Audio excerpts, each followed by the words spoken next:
It was one of those drives you don't plan for. I had been called to cover a job in another state at the last minute, and by the time I finished packing and hitting the road, it was already well after dark. The GPS showed it would be almost 5 hours before I got to my destination. I figured I'd drive halfway and then crash somewhere for the night. Somewhere cheap because all I really needed was a bed and a shower. That's how I ended up pulling into this little roadside motel just off the highway around midnight. The neon sign buzzed, missing a few letters, and there were maybe 3 cars parked in the lot. The office smelled faintly of cigarettes, and the man behind the counter barely looked up from his TV when I walked in. He gave me a key to room 6, second floor, and mumbled something about leaving the key in the drop box when I left. The room was exactly what I expected. Old carpet, thin curtains, a bed that looked like it had been there since the 90s, and a single lamp that flickered when I turned it on. But I was too tired to care. I dropped my bag on the chair, set my phone on the nightstand, and just wanted to close my eyes. The only thing that caught my attention right away was the mirror. It was a tall, full-length mirror that took up most of the wall directly across from the bed. It wasn't mounted flush. It looked like it had been added later with a wooden frame that didn't quite match the rest of the room. I remember thinking it was weird placement because no matter how you laid on the bed, you could see yourself staring back in the glass. At first, I didn't think much of it. But as I sat on the bed and scrolled through my phone, I noticed something strange. When I glanced up at the mirror, it felt off, like the reflection wasn't syncing with me completely. I moved my head slightly to one side, and for the quickest moment, it looked like the reflection lagged behind by a fraction of a second before catching up. I told myself it was just the dim lighting or maybe my eyes playing tricks on me from being tired. But it was enough to make me pull the blanket up higher when I laid down. I must have dozed off quickly because the next thing I remember was waking up in the dark. The lamp was still on, but it had dimmed even more, buzzing faintly like it was about to die. The room felt colder, though the heater had been humming softly when I fell asleep. What woke me up wasn't a noise exactly, but this heavy sense that someone else was in the room with me. My eyes went straight to the mirror. I couldn't see much from the bed, but I thought, just for a split second, I saw movement in the glass. Not me shifting, not a trick of the blanket, but something faint like someone else standing near the edge of the reflection. I sat up fast, my heart pounding, and stared. The mirror just showed me, wide-eyed and pale, breathing heavily. The room was silent. I told myself it was a dream and laid back down, pulling the covers tighter. That's when I heard it. A soft, slow breath. Not mine. I was holding mine without even realizing it. It came from across the room. From the direction of the mirror, I froze. I didn't want to look again, but I couldn't help it. I turned my head slightly toward the glass. My reflection was there, but something else was too, just barely behind me in the reflection. A faint outline like the shape of someone standing close, almost over my shoulder. I whipped around in bed, but of course the space behind me was empty. When I looked back at the mirror, the figure was gone. That was enough. I grabbed the extra blanket from the chair, got up, and threw it over the mirror. The moment I covered it, I swear I heard a sound, like a light tap from inside the glass, as if something brushed against it. I didn't wait to see if I imagined it. I got back into bed and forced myself to shut my eyes, pulling the covers over my head like I was a kid again.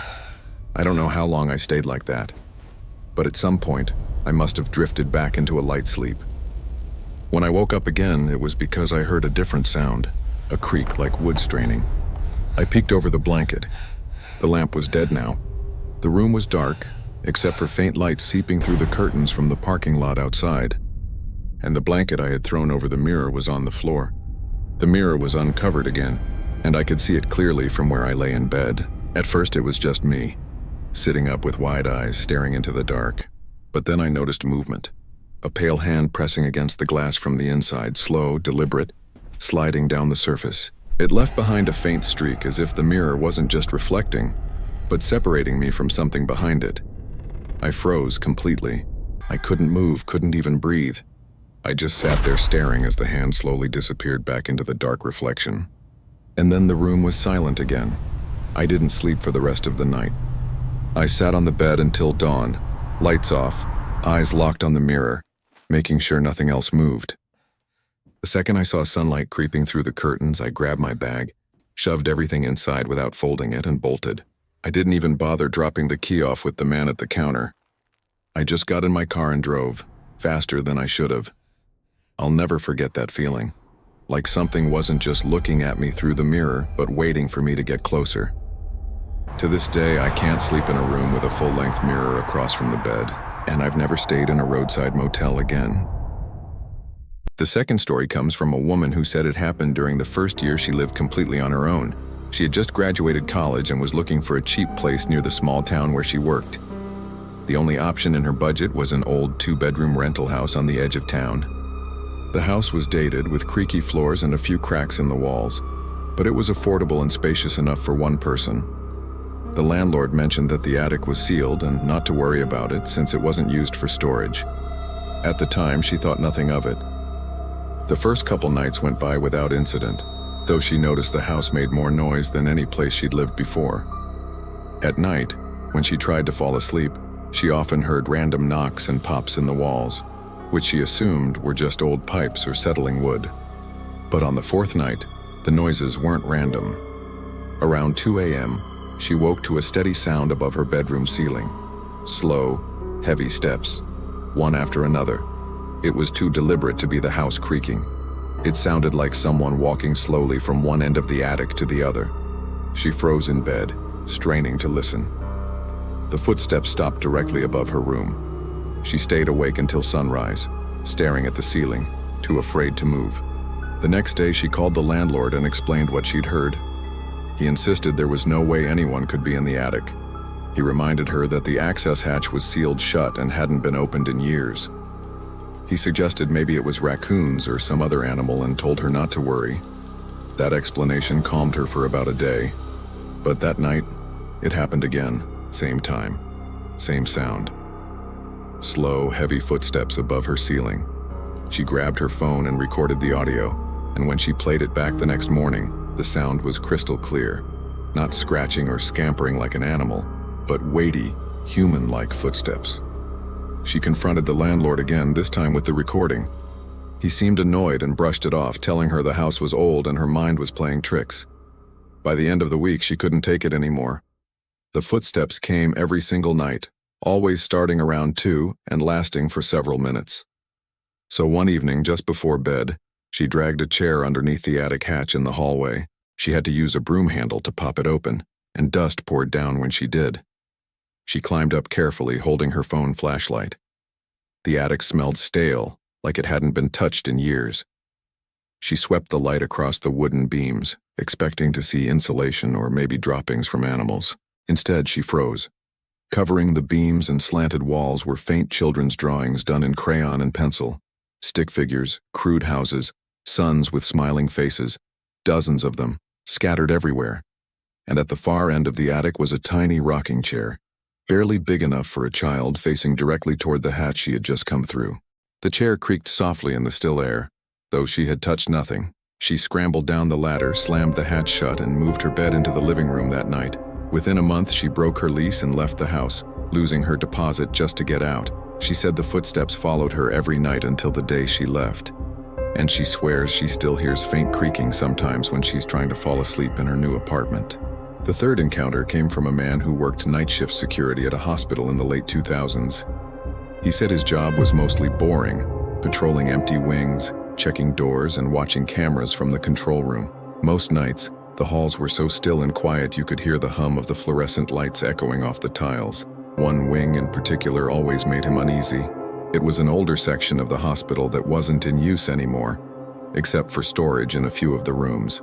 The lights were dimmer there, the walls more yellowed, and the silence felt heavier somehow. He avoided patrolling that wing unless his rounds required it. One night around 3 a.m., he was walking down that hallway when he noticed movement near the end. He stopped, squinting, and saw what looked like a tall shadow cast against the far wall. At first, he thought maybe it was from someone standing around the corner. But the closer he walked, the more wrong it looked. The shadow wasn't crisp. It seemed to waver and stretch unnaturally, tall and thin like it was bending upward along the ceiling. As he stepped closer, every door he passed along the hallway slammed shut behind him. The sound was sharp, echoing, making him flinch each time. He turned quickly at the first door, thinking maybe a draft had caused it. But when 3 more closed in succession, one after another, he knew it wasn't a coincidence. The shadow figure seemed to shift farther down the hall as he walked, almost as if it was drawing him in. By the time he reached the end, the shadow had flattened against the wall, darker than the rest of the dim hallway.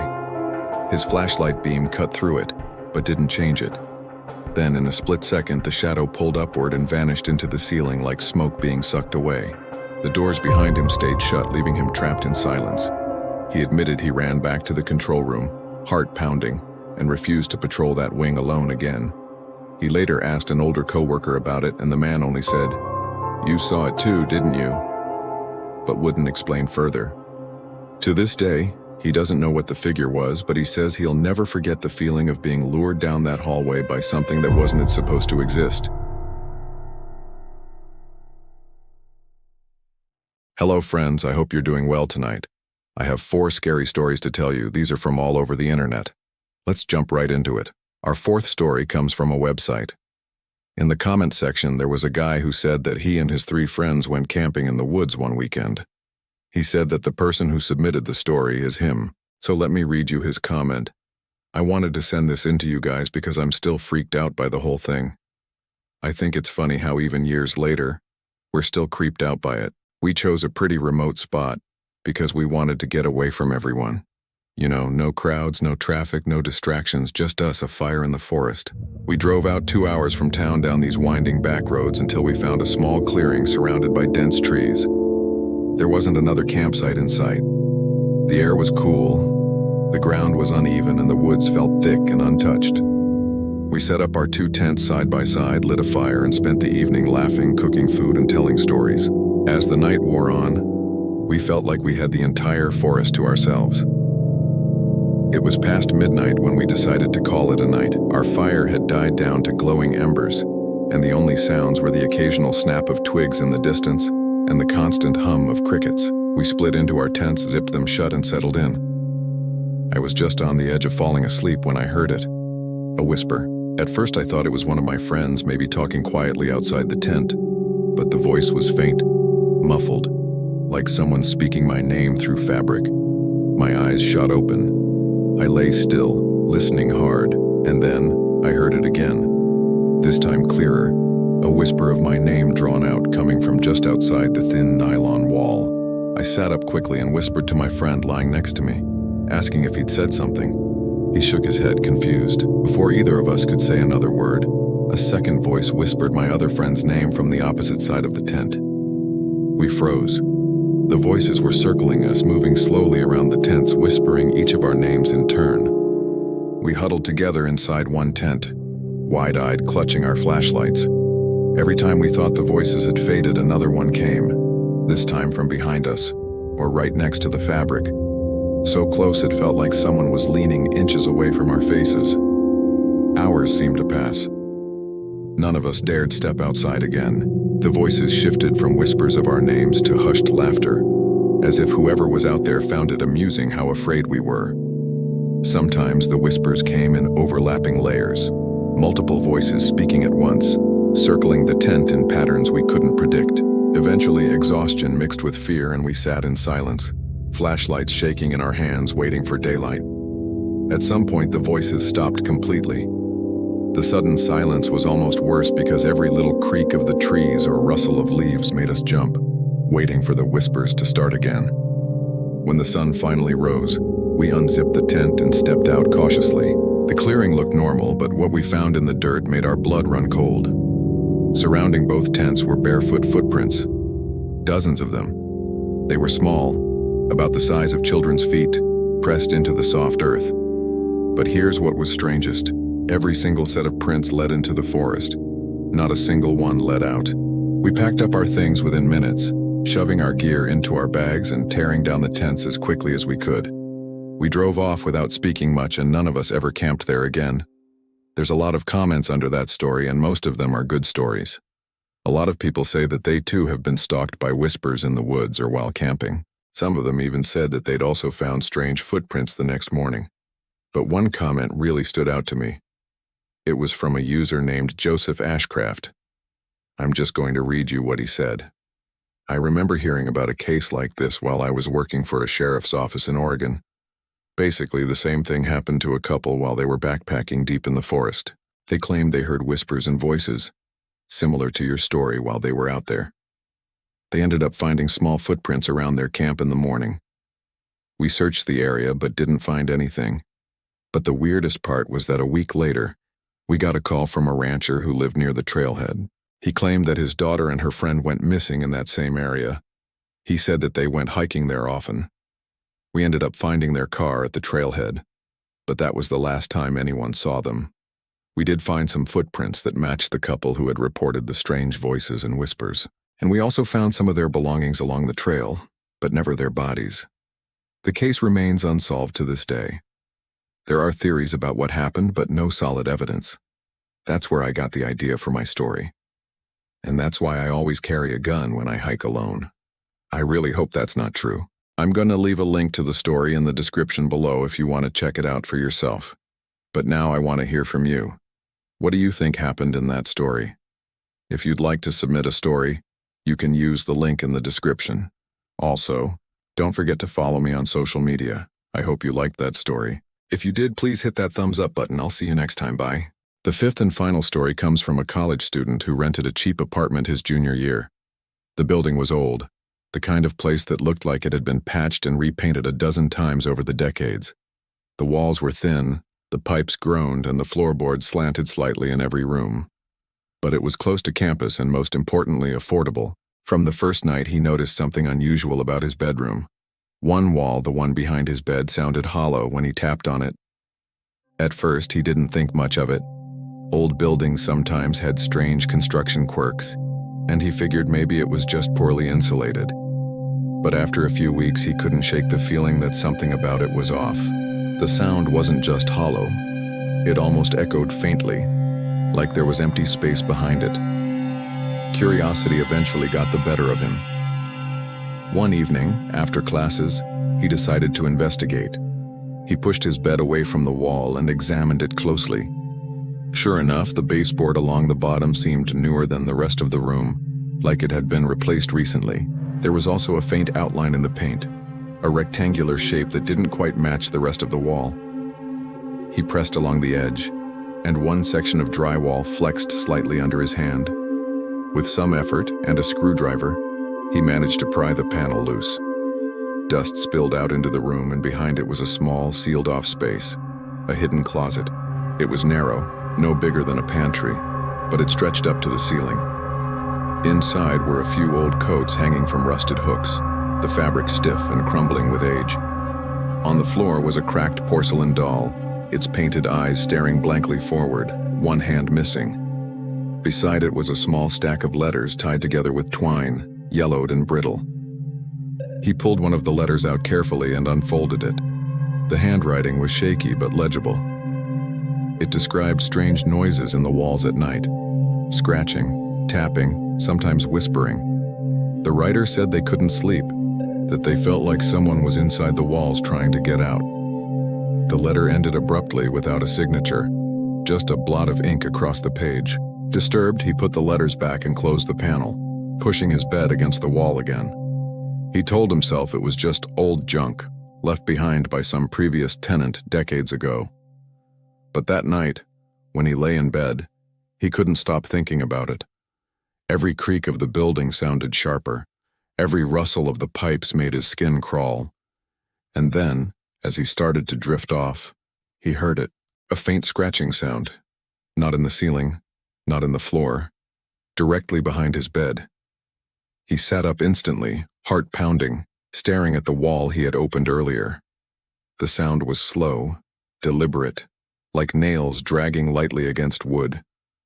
It stopped the moment he turned on the light, leaving only silence. He didn't sleep the rest of the night. The following day, he tried to convince himself it had been his imagination, stress from exams, maybe the memory of the letters messing with his head. But when night came again, so did the sounds, scratching, tapping, sometimes faint thumps, as if something knocked from inside the hidden space. Each time he turned on the light, the sound stopped. Each time he lay back down, they started again. On the third night, he decided to record it. He set his phone on the nightstand, hit record, and forced himself to stay in bed even when the noises began. The scratching went on for nearly half an hour before he finally turned the light back on. When he listened to the recording the next day, his stomach dropped. The scratches were clear, but faintly, buried under the noise. He heard something else, a whisper, a single word, his name. That was enough for him. He contacted the landlord and demanded to be moved to a different unit. The landlord reluctantly agreed, but brushed off the hidden closet, insisting it was just structural storage. The student didn't argue. He packed his things and left the apartment within days. He still has the recording on his phone. He says he's never been able to bring himself to delete it, even though he can't listen to it anymore. Every time he scrolls past it in his files, he feels that same icy fear he felt lying in bed, knowing something, or someone, was in the wall, whispering his name.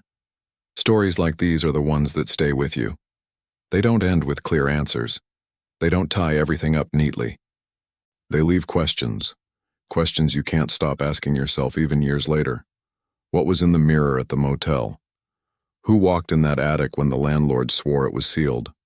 What moved through the halls of that hospital, slamming doors behind a lone guard? Who whispered in the woods knowing the campers' names? And who left those letters in a hidden closet, warning about the very same sounds the student would later hear? These are the kinds of encounters that burrow into your thoughts and make you second-guess the ordinary. A mirror, a hallway, a quiet night in the woods, the walls of your own room.